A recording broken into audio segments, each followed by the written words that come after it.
Hi and welcome to Lincolnshire Fen Crafts needle felting tutorials. I'm Sandy and today I thought I'd put together a quick tutorial on felting bases. What I like to use, what I think works, what doesn't work, and best practices for using them really. Okay, so we'll start off with what most people have in their felting box, and that is a foam mat. And it does matter what foam you're using, because if you're using something like a kitchen sponge, then the chances are it's just going to all break up very quickly and easily into your project. So and you're going to end up picking bits out of your project and it's not going to last very long. So this is upholstery foam, so it's nice and firm, as you can see, not too much give in it, but it's a nice soft base just to work on. And you can use this for all projects really, whether it be three-dimensional objects, whether it be your sheep, your hares, whatever animal you're working on, or anything with a bit of mass to it. And it can also be used for flat felting.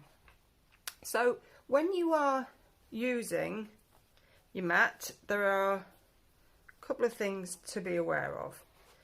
To make this last longer, this foam mat, the best thing to do is make sure that this needle only goes through the very top of the foam.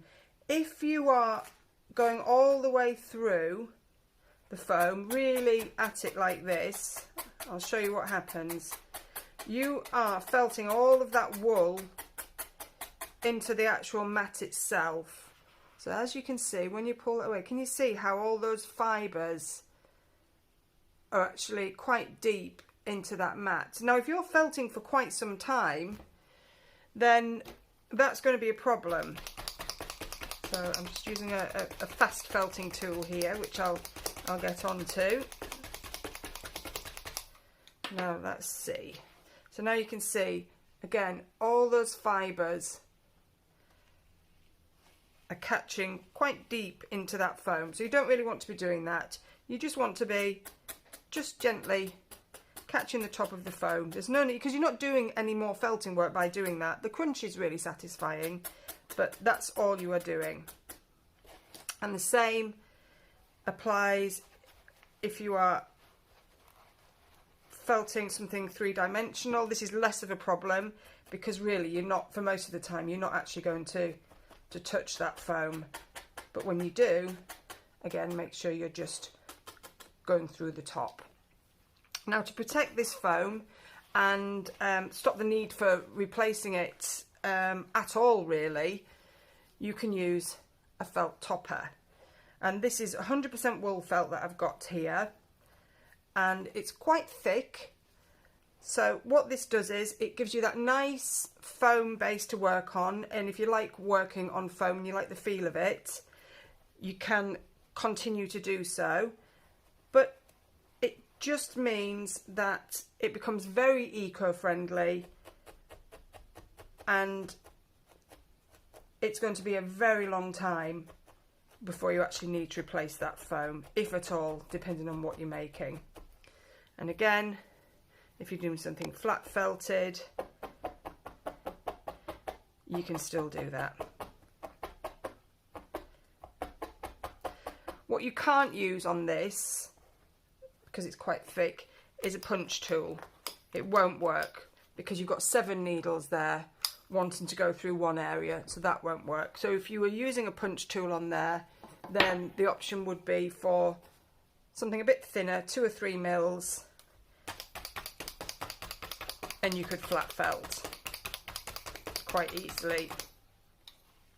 So that's your foam, and that's pretty much what everyone starts with. In all my felting kits, I've been using them for years, and I found a really nice foam base that works really well. Okay, so that's your foam.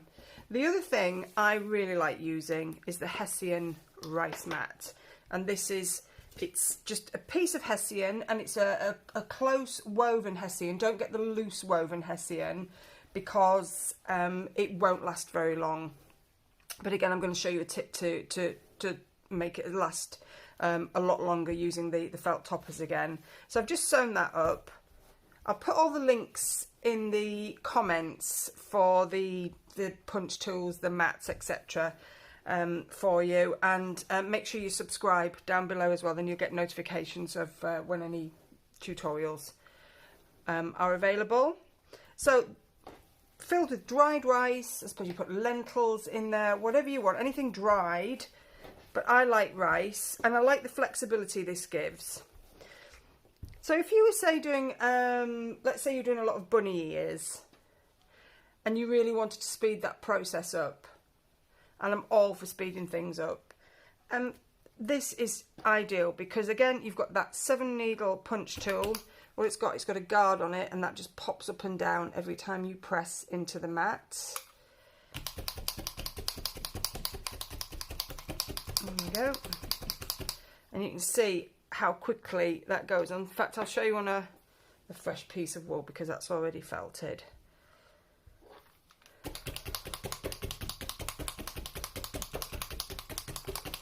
Now you can see that flattening already, and keep turning that.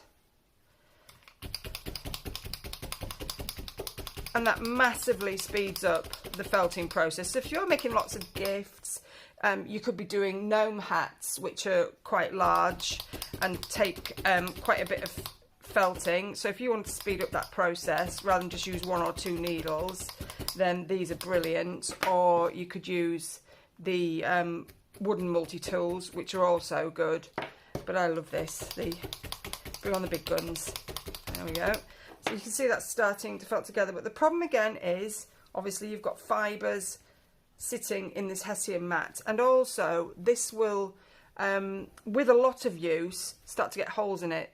So what I like to do is, when I'm doing flat felting, is pop a piece of thin flat felt on top, and again that will hugely increase the life of your Hessian mat. And the beauty about these toppers and the Hessian mats is, you know, when they are finished with, eventually, after a very long time, they can go straight in the compost bin. So you've not got any landfill waste to worry about there. And then obviously with the foam, if you are using a topper, you're only really going to need 1 or 2 foam pads.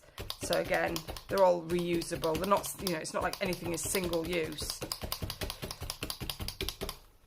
So as you can see, and then that protects it. And the other trick is, whatever mat you're using, keep moving everything around, so you're not constantly in one place, putting wear and tear in one spot.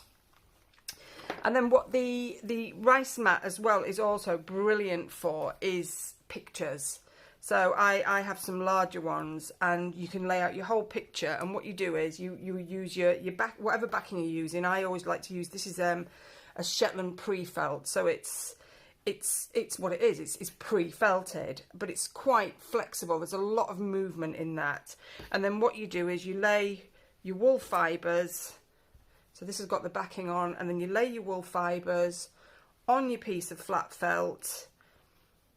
Pop that on your mat. Again, make sure you're using a topper of some sort. If you're doing a flat felted picture, the thinner topper always works better if you're using the multi-tool. Remember what I said before? If it's too thick, then it will struggle to go through the wool and through the topper or into the topper as well. It sort of bounce back, so it'll be less progress, more time. So as you can see, you would lay your fibres on,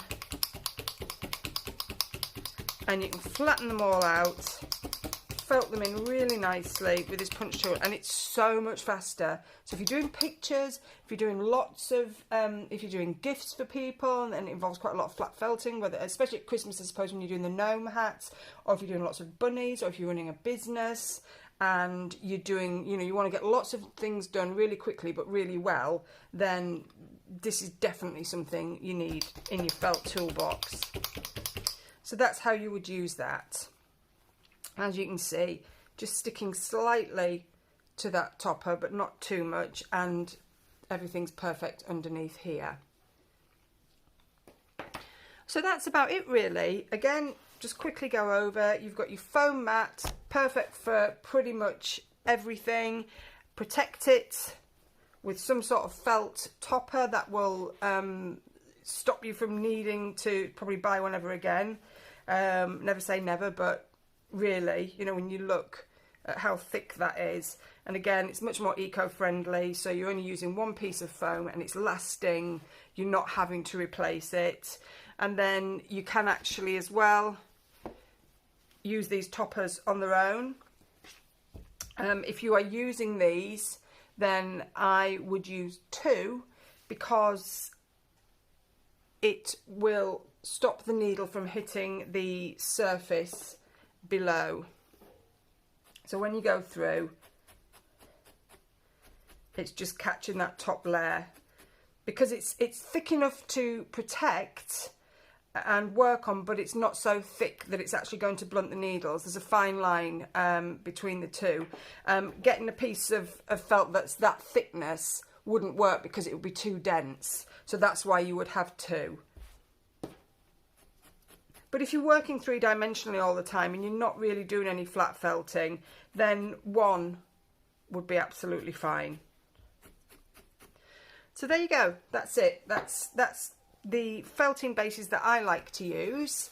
There are others that you are maybe using. I think there's the sponge, which I've tried a few times, but that's kind of been discarded because I just didn't get on very well with it. But there you go, that's it. That's all you need to needle felt a whole array of projects on. So hope you enjoyed the tutorial.